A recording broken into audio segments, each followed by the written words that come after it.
Hello बच्चों, welcome to my YouTube channel Devika Studies. तो बच्चों, आज की इस वीडियो में हम क्लास 12 फिजिक्स के वाइवा में पूछे जाने वाले कुछ बेसिक क्वेश्चंस लेकर आए हैं जो हर बच्चे को पता होने ही चाहिए। अगर आप चार्ट पेपर में ट्रांसफार्मर का चित्र बनाते हैं तो एग्जामिनर वाइवा में आपसे किस तरह से क्वेश्चन पूछ सकते हैं। आज की इस वीडियो में हम उन्हीं सब क्वेश्चन को देखने वाले हैं। तो आपसे क्वेश्चन पूछा जा सकता है कि ट्रांसफार्मर क्या है, तो आप इसका जवाब दोगे कि ट्रांसफार्मर विद्युत का एक ऐसा साधन है जिसके द्वारा प्रत्यावर्ती वोल्टता को कम या ज्यादा किया जा सकता है। अब अगला क्वेश्चन पूछा जा सकता है कि ट्रांसफार्मर किस सिद्धांत पर कार्य करता है। तो बच्चों, ट्रांसफार्मर अन्योन्य प्रेरण के सिद्धांत पर कार्य करता है। अब आपसे अगला क्वेश्चन ये पूछ सकते हैं कि ट्रांसफार्मर कितने प्रकार के होते हैं। तो बच्चों, ट्रांसफार्मर दो प्रकार के होते हैं। एक तो होता है उच्चयी ट्रांसफार्मर और दूसरा होता है अपचयी ट्रांसफार्मर। तो अब एग्जामिनर आपसे ये भी पूछ सकते हैं कि उच्चयी ट्रांसफार्मर क्या होता है और अपचयी ट्रांसफार्मर क्या होता है, तो आपको इसके बारे में भी पता होना चाहिए। तो बच्चों, उच्चयी ट्रांसफार्मर क्या होता है। तो उच्चयी ट्रांसफार्मर होता है कि ये निम्न प्रत्यावर्ती वोल्टेज को उच्च प्रत्यावर्ती वोल्टेज में बदलता है।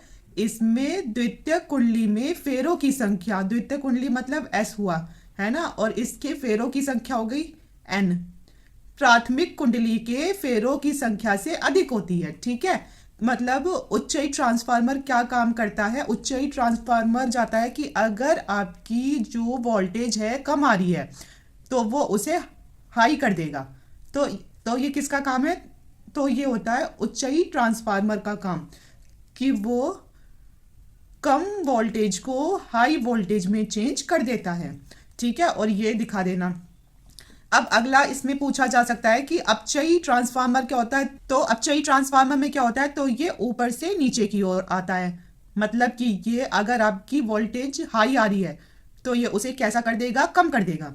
तो बस इसके बारे में इसे ही लिखना है कि अपचयी ट्रांसफार्मर क्या होता है। तो अपचयी ट्रांसफार्मर में उच्च प्रत्यावर्ती वोल्टेज को निम्न प्रत्यावर्ती वोल्टेज में बदला जाता है और इसमें प्राथमिक कुंडली में फेरों की संख्या द्वितीय कुंडली के फेरों की संख्या से अधिक होती है। बस ये इसका थोड़ा उल्टा होता है। ठीक है, अब आपसे चौथा क्वेश्चन पूछा जा सकता है कि ट्रांसफार्मर की क्रोड किस धातु की बनी होती है।